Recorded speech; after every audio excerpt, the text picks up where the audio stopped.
So you've learned that God, you can count on him. And tell me what you've learned about money as a result. And I'll tell you what I'm really fascinating that you shared. I had never thought about this.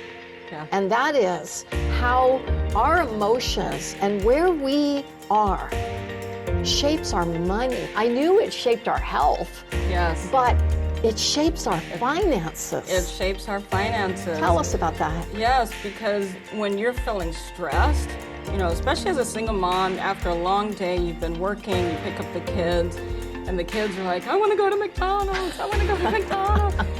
And you're just tired, and you're stressed, and you're thinking, man, I really don't feel like cooking today.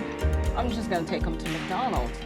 Well, that was money you really didn't need to spend, and so that's not in your budget, and it just perpetuates the cycle of lack in your life because you're not using your resources wisely.